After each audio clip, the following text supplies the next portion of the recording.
सरोकार। नमस्कार, मैं हूं मयूरी श्रीवास्तव। आप देख रहे हैं प्राइम टीवी। वक्त हो गया है 4 बजे की 4 बड़ी खबरों का। रविवार को सुबह से लेकर सोमवार की सुबह 8:30 बजे तक लखनऊ में 93 मिलीमीटर बारिश रिकॉर्ड हुई, जिसके बाद कई जगह पर पेड़ पौधे गिरे तो ज्यादातर सड़कों पर भारी जलभराव देखने को मिला। इसके अलावा कई जगह सड़कें धंस गई। यही नहीं, 1090 चौराहे से जियामऊ जाने वाली सड़क भी धंस गई। मुख्यमंत्री योगी आदित्यनाथ ने सोमवार को मुख्यमंत्री आवास पर सड़कों को गड्ढा मुक्त किए जाने के संबंध में समीक्षा बैठक की। इस दौरान उन्होंने कहा कि दीपावली से पहले अभियान चलाकर सड़कों को गड्ढा मुक्त किया जाए। उन्होंने सभी विभागों को यह निर्देश दिए हैं कि यह सुनिश्चित किया जाए सड़क बनाने वाली एजेंसी ठेकेदार सड़क बनने के अगले 5 वर्ष साल तक गारंटी खुद लें और सड़क खराब हुई तो निर्माता एजेंसी पुनर्निर्माण करें।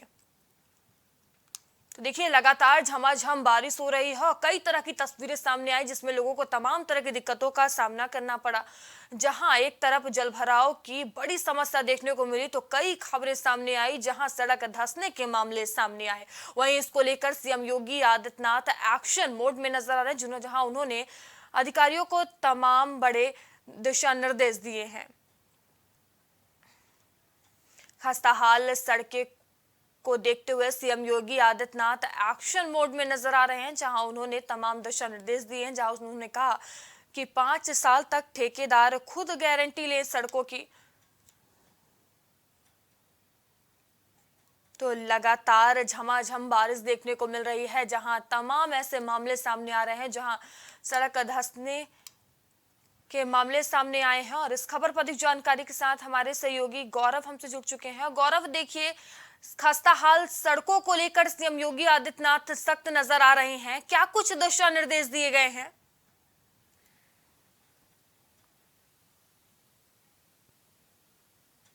और मुख्यमंत्री की कार्यशैली बताती है कि जो व्यवस्थाएं चल रही है वो फिलहाल उसको नाखुश है और कहीं ना कहीं इसको लेकर वो लगातार समीक्षा भी करते नजर आ रहा है।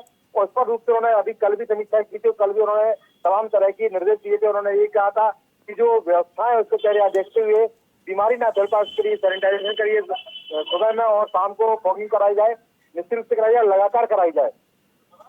इसके अलावा मयूरी बात करते तो यहाँ पर निर्देश ये भी दिए गए कि जो सड़कें बनाई जा रही हैं उनकी जो गारंटी है वो 5 साल की होनी चाहिए, क्योंकि यहाँ पर लगातार हम देख रहे हैं सड़कें बनती है और वो एक बारिश पर फंस जाती है। कहते हैं गुणवत्ता पर सवाल होता है और मुख्यमंत्री समय समय पर ऐसे निर्देश देते रहते हैं, को समीक्षा करते हैं। निश्चित रूप से सड़कों को लेकर जो 5 साल की गारंटी की बात कही जा रही है, बहुत काबिल तारीफ कदम है। उस कदम के माध्यम से यहाँ पर सड़कों की समस्या है वो हो सकेगी।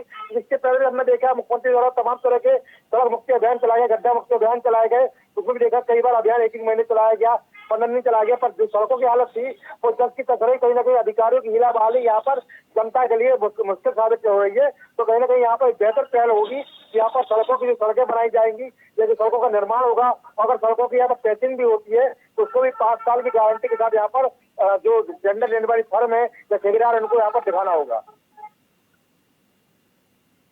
गौरव, अगर हम देखें तो गड्ढा मुक्त को लेकर तमाम अभियान चलाए गए हैं। इससे पहले भी समीक्षा बैठक भी की गई है, उसके बाद भी जस की तस व्यवस्था बनी हुई है। फिर से एक बार दिशा निर्देश दे दिए गए हैं अभियान चलाने के लिए। देखिए मयूरी, अब यहाँ अभियान मैंने आपको पहले बताया, इसके पहले भी अगर पिछले कार्यकाल की बात करें मुख्यमंत्री की तो पहले भी उन्होंने तमाम तरह के अभियान चलाए।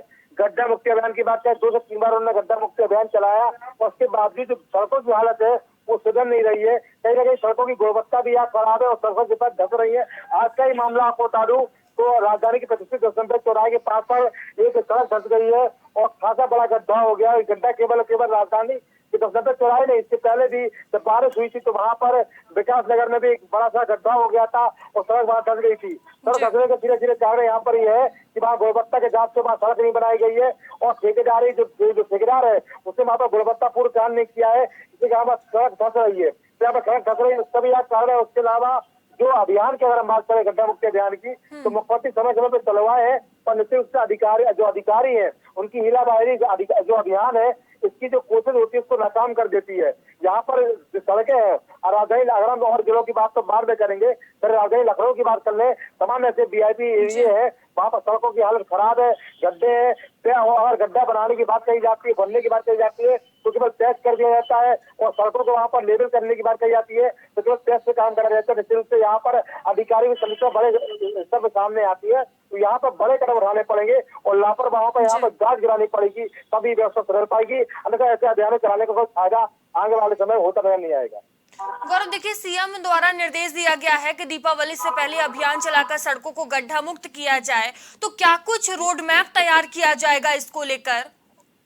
अब देखिए, मुख्यमंत्री ने यहाँ पर आदेश दिया है, पर यहाँ पर उस आदेश को क्रियान्वयन करना थोड़ा सा तो ये सबसे महत्वपूर्ण है मयूरी, क्योंकि यहाँ पर आदेश तो मिलता है, जियो भी पास होता है, उसके बाद तो काम प्रॉपर तरीके से नहीं होता है। इसके कारण ही गड्ढा मुक्त अभियान जो है उसकी हवा निकल जाती है। या मुख्यमंत्री की मंशा ठीक है, सरकार की मंशा या ठीक है, सरकार यहाँ पर जनता के लिए काम करना चाहती है और लगातार तमाम व्यवस्थाओं के माध्यम से लगी हुई है, और जो हीला बहाली नीचे स्तर पर हो रही है उस पर लगाम लगाने बहुत जरूरी है। क्योंकि यहाँ अधिकारी निश्चित रूप से लगातार देख रहे हैं कि अधिकारी यहाँ पर काम करने की जो व्यवस्था है, उनकी जो रेल शैली है, जो कार्यशैली है, कहीं ना कहीं वो यहाँ पर बहुत ढीली है, जिससे तमाम अभियानों की यहाँ पर हवा निकल जाती है।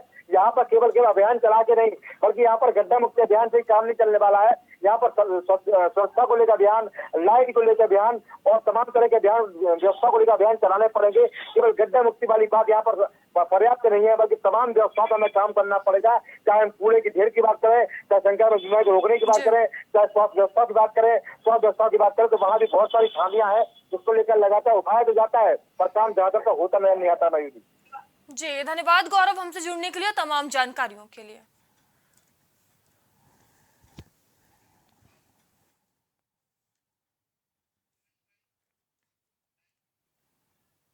समाजवादी पार्टी के राष्ट्रीय महासचिव स्वामी प्रसाद मौर्य एक बार फिर अपने बयानों को लेकर सुर्खियों में है।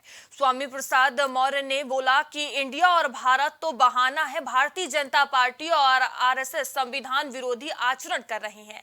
इसकी वजह यह है कि बीजेपी आरएसएस को INDIA गठबंधन पच नहीं रहा है। मध्य प्रदेश के छतरपुर पहुंचे स्वामी प्रसाद मौर्य ने कहा कि बीजेपी और आरएसएस ईस्ट इंडिया कंपनी से भी ज्यादा खतरनाक है, इनको बाहर का रास्ता दिखाया जाना चाहिए। 2024 के लोकसभा चुनाव में इनकी विदाई सुनिश्चित की जाए। मैंने पहले भी कह दिया कि Bharatiya Janata party, RSS and company east India company से भी ज्यादा खतरनाक है। ईस्ट इंडिया कंपनी भारत को लूटते थे, लेकिन ईस्ट इंडिया कंपनी वाले अपने देश यूनाइटेड किंगडम से प्रेम करते थे, यहां से पैसा ले जाते थे, अपने देश के बैंक में डालते थे।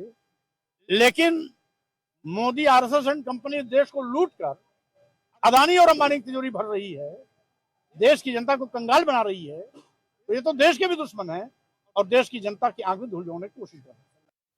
और इस खबर पर अधिक जानकारी के साथ हमारे सहयोगी रितेश हमसे जुड़ चुके हैं। रितेश, देखिए स्वामी प्रसाद मौर्य लगातार अपने बयानों को लेकर सुर्खियों में बने रहते हैं। एक बार फिर से उन्होंने विवादित बयान दिया है। उन्होंने ईस्ट इंडिया कंपनी की तुलना बीजेपी आरएसएस से कर दी है।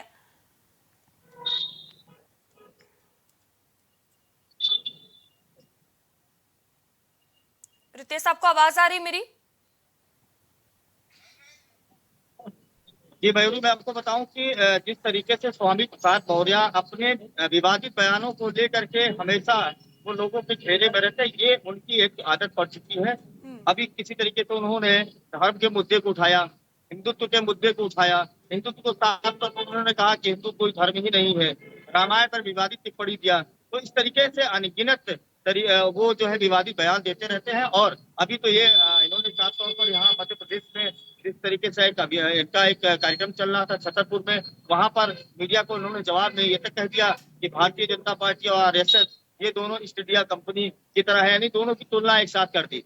अब आपको ये समझना होगा कि ईस्ट इंडिया कंपनी एक ब्रिटिश की जो महारानी थी, उन्होंने भारत के साथ कुछ समझौता किया था व्यापार का, और व्यापार का समझौता करने के बाद फिर वो यहाँ पर स्वामित्व जमा लिया था, उन्होंने शासन किया। तो उसकी तुलना उन्होंने बीजेपी और आरएसएस के साथ किया। हमारे साथ कुछ लोग मौजूद है मयूरी, मैं एक बार उनसे बात करूंगा, भारतीय जनता पार्टी के समर्थक है, एक बार उनसे भी राय जानेंगे कि आखिर स्वामी प्रसाद मौर्य जिस तरीके से विवादित बयान लगातार देते हैं, क्या लगता है स्वामी प्रसाद मौर्य पहले भारतीय जनता पार्टी में रहे, उसके बाद समाजवादी पार्टी में चले गए, तो उनकी जो ये बयान है कहाँ तक आप सच बात है? बयान उनका सही मायने में कोई मतलब नहीं उनका बयान देने का। सबसे बड़ी बात तो ये है कि ये पहले सत्ता में थे, तब भी कोई दिक्कत नहीं थी, बीजेपी में गए तब भी कोई दिक्कत नहीं थी, और इस बार ये चले गए सभा में। और सबसे बड़ा इनका असर जो है पार्टी का बनता है। पहले बंदा ये कभी कुछ नहीं बोला, ये सभा में बनता भी रहा, बीजेपी में रहा, लेकिन इसके बाद जब ये विधानसभा में चले गए तो पार्टी का बहुत बड़ा असर है। और ये हिंदुत्व को गरियाते हैं, आरएसएस गरियाते हैं, और ये बीजेपी से कहते हैं, काफी बीजेपी में रहते हैं, काफी अच्छा तक रहे हैं कि उसकी बिटिया भी जो है कहते हैं सांसद है संगीत। तो अब उन्होंने कहा कि ईस्ट इंडिया कंपनी की तरह जो है बीजेपी और इस पर क्या कहेंगे? ये इनकी मानसिकता है, विशेष मानसिकता बन गई इनको। ये तो हम तो भी समझ रहे हैं कि ये पार्टी में कुछ तो मत कर पाएंगे, ये हाल ना। आप भारतीय जनता पार्टी से संघमित्रा मौर्य को अभी की जगह वही स्थान दिया गया है, उनके बेटे हैं, आज ये कैसा रहा? अब ये तो यही बता तो है, जो पार्टी में जाता है, जो सभा में चला जाता है, उसकी मानसिकता ही कुछ हो जाती है, तो क्या बोले। देखिए ये बीजेपी के समर्थक है और इनका कहना है कि समाजवादी पार्टी में चला जाता है उसकी मानसिकता उस हिसाब से बदल जाती है। स्वामी प्रसाद मौर्य इसी का शिकार हुए हैं, जिस तरीके से वो लगातार बयानबाजी कर रहे हैं। रितेश, जिस तरह से स्वामी प्रसाद मौर्य ने विवादित बयान दिया है, इसका राजनीतिक गलियारों में कितना असर देखने को मिल सकता है? देखिए मैं सबसे बड़ी बात यह है कि यहाँ पर तुलना करनी होगी। उन्होंने जिस तरीके से तुलना ईस्ट इंडिया कंपनी से की, भारतीय जनता पार्टी की और आरएसएस की, इसके लिए भारतीय जनता पार्टी के जो नेता है वो भी लगातार इस बात को कह रहे हैं कि स्वामी प्रसाद मौर्य अपने आचरण को सुधार नहीं रहे हैं, और लगातार जिस तरीके से वो उनका विवादित बयान आ रहा है वो कहीं ना कहीं जनता इस चीज को समझ रही है। और स्वामी प्रसाद मौर्य का कहना है कि 2024 में जनता इस चीज को देखेगी। भारतीय जनता पार्टी की अगर बात करें तो उनका इस तौर पर कहना है कि जनता पूरी तरीके से बीजेपी को 2024 में फिर से लाने जा रही है। लेकिन सबसे बड़ी बात यहाँ पर जो आ रही है, समाजवादी पार्टी की जो अभी सीट मऊ के विधानसभा क्षेत्र में निकली है, जो वहाँ पे जीता है उपचुनाव, उसको लेकर के समाजवादी पार्टी के नेताओं में जो खुशी का एक लहर जगह है, उसका भी एक परिणाम है कि ये बड़बोलापन भारतीय जनता पार्टी के नेता इस तरह का आरोप लगा रहे हैं, जो कह रहे हैं कि इस तरह का जो बड़बोलापन है ये इसी वजह से किया गया। जी धन्यवाद रितेश, हमसे जुड़ने के लिए, तमाम जानकारियों के लिए।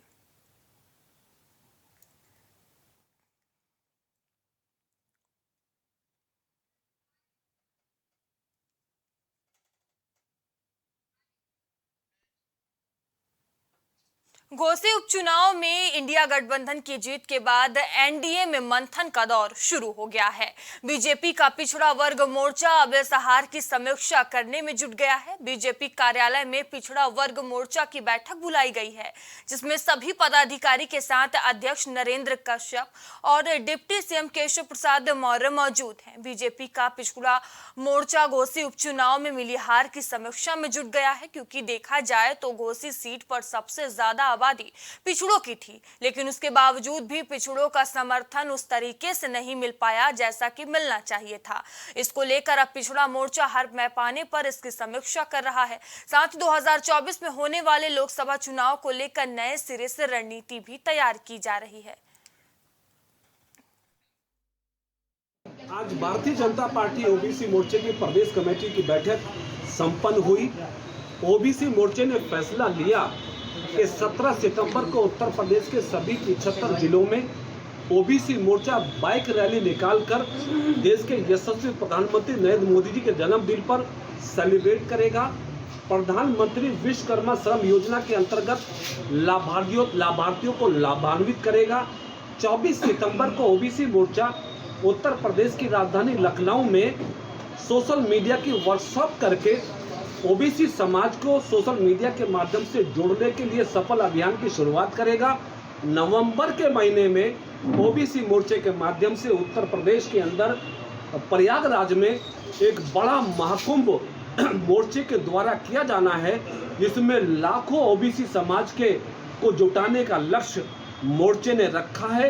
हो सकता है इस महाकुंभ में देश से यशस्वी गृह मंत्री आदरणीय अमित शाह जी या राष्ट्रीय अध्यक्ष आदरणीय जेपी नड्डा जी सहित उत्तर प्रदेश के बड़े नेताओं का मार्गदर्शन मिलने वाला है। कुल मिलाकर ओबीसी मोर्चे ने आज तय कर दिया है कि किसी भी सूरत में उत्तर प्रदेश की 80 में से 80 लोकसभा सीटों को जीतने के लिए ओबीसी मोर्चा ओबीसी समाज के घर घर जाएगा।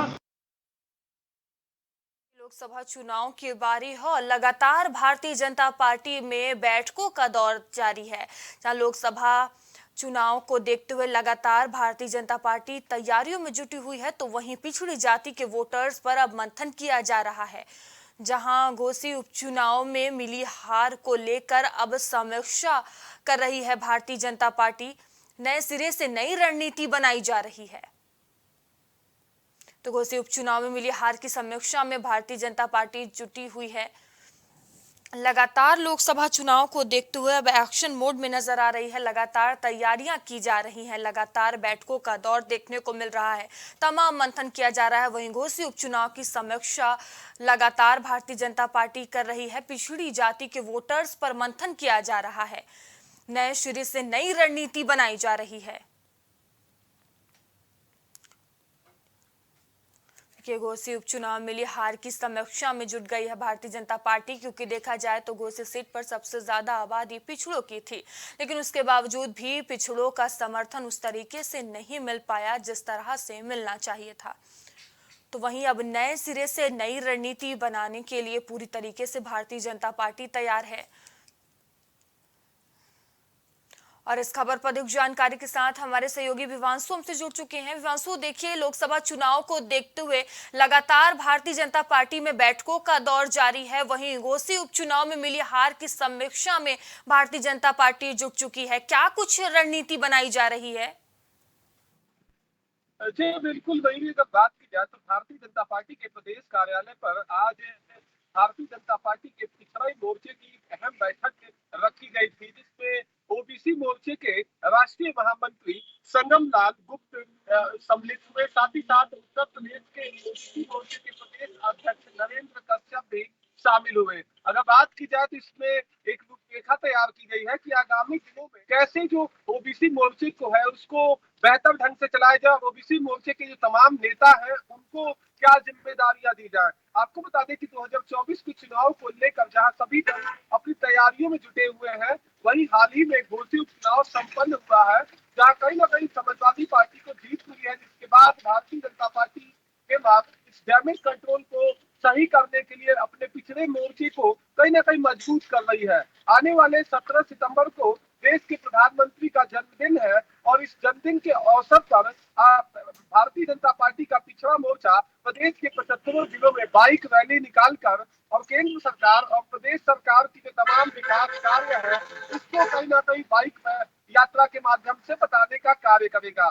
साथ ही आपको बता दें कि आज की बैठक के समाप्त होने के बाद ओबीसी मोर्चे के प्रदेश अध्यक्ष नरेंद्र कश्यप की तरफ से जानकारी दी गई कि 24 सितंबर को एक आईटी सेल की बड़ी बैठक हो रही है, जो पिछड़े मोर्चे की सभी पदाधिकारी और कार्यकर्ता मौजूद रहेंगे। उनको आगामी लोकसभा चुनाव को लेकर दिशा निर्देश दिया जाएगा। साथ ही आपको बता दें कि अगर बात की जाए तो नवंबर के महीने में भारतीय जनता पार्टी के पिछड़े मोर्चे की तरफ से एक बड़ा कार्यक्रम प्रयागराज में आयोजित होने वाला है, जिसके तिथि का ऐलान जल्द ही हो जाएगा। और इसमें बात की जाए तो पिछड़े मोर्चे के तमाम पदाधिकारी देश भर से आएंगे और आगामी लोकसभा चुनाव को लेकर तैयारियों का कहीं ना कहीं जायजा देंगे और जिम्मेदारियां तमाम बड़े पदाधिकारियों की तरफ से दी जाएगी। विवांशु, अगर हम घोसी उपचुनाव को देखें तो भारतीय जनता पार्टी की तरफ से पिछड़ों को साधने का पूरा प्रयास किया गया था, लेकिन वो समर्थन नहीं मिल पाया जो भारतीय जनता पार्टी चाहती थी। कहां चूक रह गई, क्या कमी रह गई थी भारतीय जनता पार्टी से?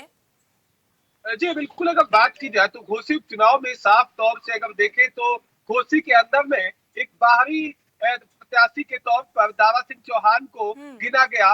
वही सुधाकर सिंह, जिनका वोट बैंक भी नहीं है, राजपूत बिरादरी से आते हैं, लगभग 12,000 के करीब घोसी में मतदाता है राजपूत बिरादरी में, मगर पूरी तरह से अगर देखा जाए तो सपा पीडीए फॉर्मूले के तहत इस चुनाव को लड़ी, जिसमें सपा को ऐतिहासिक जीत हासिल हुई। और इसी जीत के बाद से ही भारतीय जनता पार्टी खेमे में खलबली देखने को मिली, जिसके बाद से अब ओबीसी वोट बैंक में जो सेटमारी हुई है उसके रोकथाम को लेकर अब पिछड़ा मोर्चा भारतीय जनता पार्टी का से पूरी तरह से तैयार है। और देखने वाली बात ये होगी कि जो कमी घोसी के अंदर में रही है वो आगामी लोकसभा में ना हो, इसके लिए विभिन्न तरह के कार्यक्रम ओबीसी मोर्चा भारतीय जनता पार्टी का आगामी दिनों में चलाएगा। अगर बात की जाए तो जहां एक तरफ घोसी चुनाव के हारने के कारण देखा जाए भारतीय जनता पार्टी का, तो एक साफ तौर से सुधाकर सिंह मोती विधानसभा से आते हैं और अगर बात की जाए तो पीडीएफ फॉर्मूले के तहत कहीं ना कहीं वहां के तमाम जो पिछड़ा वर्ग के लोग हैं वो समाजवादी पार्टी के पक्ष में नजर आए, जिसका नतीजा है कि सपा वहां से चुनाव जीती। अब देखने वाली बात ये होगी कि क्या भारतीय जनता पार्टी आगामी जो लोकसभा चुनाव है, चाहे बात की जाए तो जो 4 राज्यों में अन्य चुनाव है वहां पर पिछड़ों का वोट कैसे लेना है, इसको लेकर दिल्ली दरबार की तरफ से विशेष प्लान और कार्यक्रम तय किए जा रहे हैं। आने वाले दिनों में प्रदेश के अलग अलग कोनों में कार्यक्रम देखने को मिलेंगे, साथ ही साथ देश के अलग अलग राज्यों में ओबीसी मोर्चे की तरफ से कार्यक्रम देखने को मिलेंगे। अब देखने वाली बात ये होगी मयूरी कि क्या भारतीय जनता पार्टी के ओबीसी मोर्चे की तरफ से जो कार्यक्रम तय किए जा रहे हैं उसका कितना असर होगा चुनाव पे, लोकसभा के चुनाव में, वो तो नतीजों के बाद साफ होगा। जी धन्यवाद विवांश हमसे जुड़ने के लिए, तमाम जानकारियों के लिए।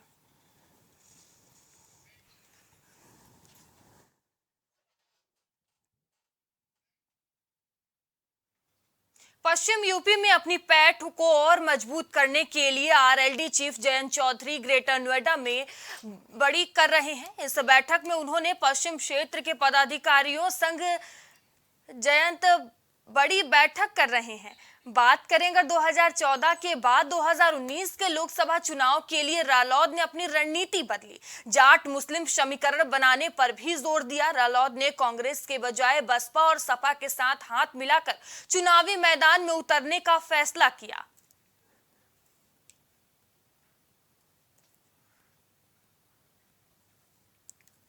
और इस खबर पर अधिक जानकारी के साथ हमारे सहयोगी विवेक हमसे जुड़ चुके हैं। विवेक, देखिए लोकसभा चुनाव को देखते हुए अब आरएलडी भी एक्शन मोड में नजर आ रही है। आरएलडी की बड़ी बैठक हो रही है, क्या कुछ रणनीति बनाई जा रही है?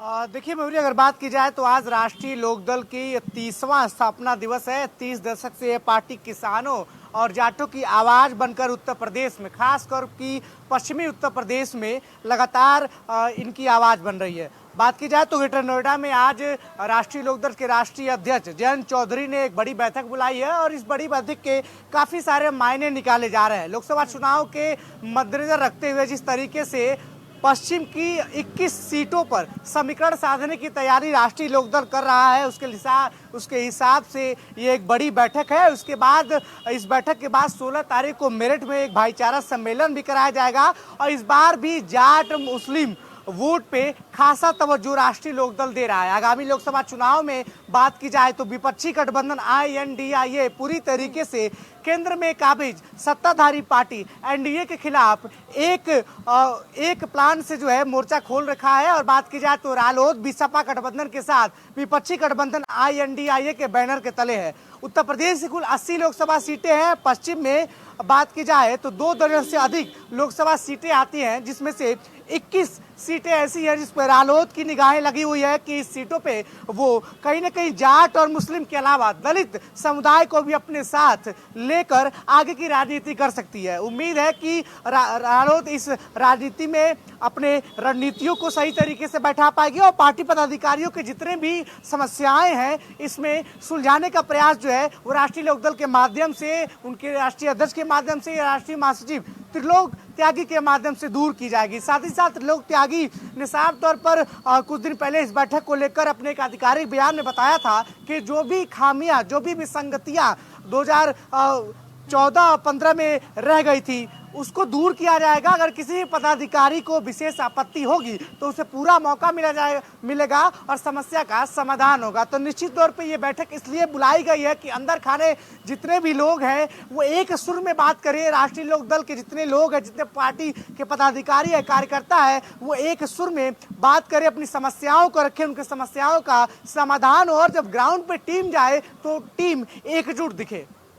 विवेक, जिस तरह 2024 के चुनाव को देखते हुए पश्चिम की विरासत को बचाने में जयंत चौधरी जुटे हुए हैं, कितने कामयाब होंगे? महागठबंधन कितना साथ देगा? कितने कामयाब होंगे ये इस सवाल का जवाब चुनाव के बाद ही पता रहेगा। लेकिन जिस तरीके से लगातार सक्रियता राष्ट्रीय लोकदल ने दिखाई है वो अपने संगठन को लगातार मजबूत कर रहे हैं, चाहे समरसता अभियान हो, चाहे घर डोर टू डोर जाके कैंपेनिंग करना हो। खुद राष्ट्रीय लोकदल के राष्ट्रीय अध्यक्ष आगे आके ये काम कर रहे हैं। अब जिस तरीके से ग्रेटर नोएडा में गुर्जर भवन में ये बैठक बुलाई गई है, इसके पहले अगर बात करें तो 12 साल पहले उनके पिता अजीत सिंह ने एक बड़ी बैठक गुर्जर भवन में बुलाई थी। इसके बाद ये दूसरी बड़ी बैठक है। इस बड़ी बैठक से साफ मायने निकाले जा रहे हैं कि राष्ट्रीय लोकदल अब तक उत्तर प्रदेश की राजनीति में कुछ खास इनका दबदबा दिखा नहीं है। पिछले चुनावों के लिए ग्राफ पे नजर डाले, आंकड़ों पे नजर डाले, लेकिन अगर चर्चा की बात करें तो राष्ट्रीय लोकदल ऐसी कोई भी पार्टी नहीं है जिससे क्षेत्रीय पार्टी जिससे चर्चा में कम रहा हो। समाजवादी पार्टी के साथ गठबंधन के बाद राष्ट्रीय लोकदल की चर्चा लगातार होने गई थी। कभी इस बात की चर्चा थी वो सत्ताधारी पक्ष के साथ आ सकते हैं, कभी इस बात की चर्चा थी वो कांग्रेस के साथ जा सकते हैं,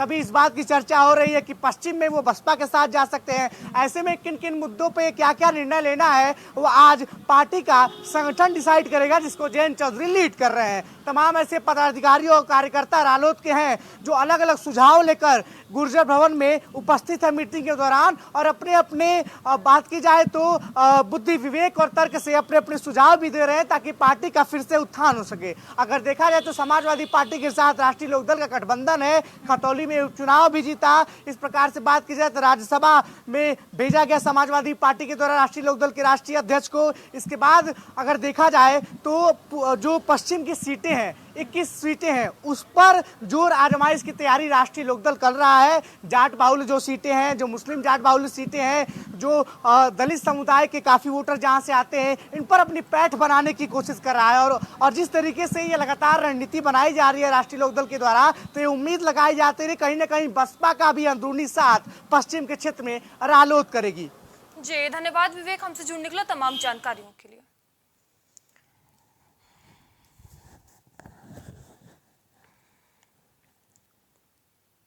4 बजे की 4 बड़ी खबरों में फिलहाल अभी के लिए इतना ही। खबरों का सिलसिला यूं ही बना रहेगा, तब तक ले बने रहिए प्राइम टीवी के साथ। नमस्कार।